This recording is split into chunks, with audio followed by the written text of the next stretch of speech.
Welcome back to Tipping Point. I'm your host, Kara McKinney. I'm glad Hitler's okay is the bizarre talking point Democrats have boxed themselves into.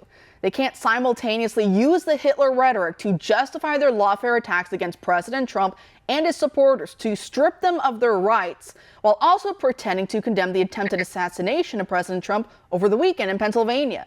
An attack, mind you, which killed one rally goer, a firefighter, who heroically died shielding his family from the bullets.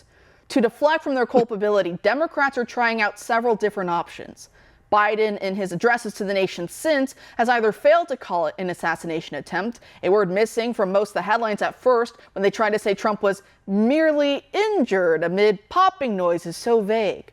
Or Biden also tried to bury it among random references to Fed entrapment schemes like J6 and the Gretchen Whitmer Fednapping hoax to draw a false equivalency in political violence. That ain't gonna work. Biden can ignore the Bernie bro who shot Steve Scalise and others at the congressional baseball event in 2017, the neighbor who attacked Senator Rand Paul and broke his ribs, the armed assassin found outside Supreme Court Justice Brett Kavanaugh's home, all the violent BLM and Antifa rioters and pro-abortion domestic terrorists, but we remember, we lived through those events. Now, another tack taken by Democrats in the media, like Biden's former White House press secretary Jen Psaki, is to say that they fear violent reprisals against the true victims out of all of this, the media. I know Psaki has never heard of this word before, but Saturday's rallygoers were holding the media accountable for the tragedy they had just witnessed in front of their very eyes.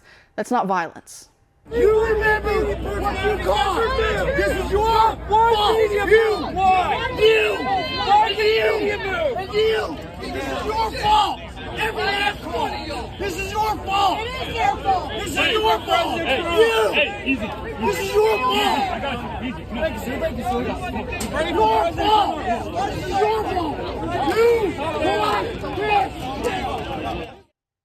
However, propagandizing the public into believing Trump is the literal and not figurative reincarnation of Hitler who will kill millions, that's violent rhetoric designed to get Trump and his supporters killed. But Psaki already knows the difference. Let's not give her too much credence here. There's also a third path, though, the Democrats have tried to try and worm themselves out of the corner that they box themselves into. And that's to either speak truthfully and to say that they just wish Trump had been killed, or to pretend he was in cahoots with Putin to stage a shooting. Isn't that what Alex Jones got fined $1 billion for? Trump should seriously use that as precedence to go after these types and then use that money to free Alex Jones. But anyway, you have LinkedIn co-founder and billionaire DNC megadonor Reid Hoffman saying before the assassination attempt that he wished he had made Trump a real martyr instead of a figurative one, in reference to wanting him dead over just the lawfare stuff that he thought would knock Trump off the campaign trail. He's now backing op-eds and thought pieces pushing the narrative that Trump just staged the whole thing. No word on how staging a fake shooting would explain the actual death of an innocent bystander and even of the shooter himself. You also had over the weekend an FBI employee who used to be involved in background checks for firearms and who now works at the Bureau's Identity Research Department, posting a meme that reads, "Aw, so close," about Trump's near brush with death.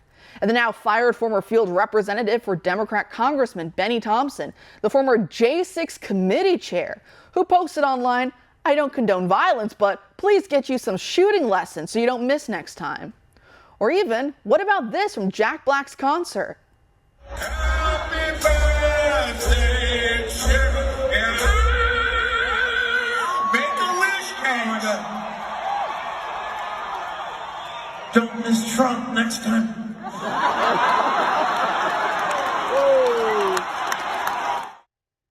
And that is just weeks after Jack Black urged everyone to come together while speaking at Biden's fancy LA fundraiser last month. And by come together, I guess he means do what I say or die. Thanks, but no thanks.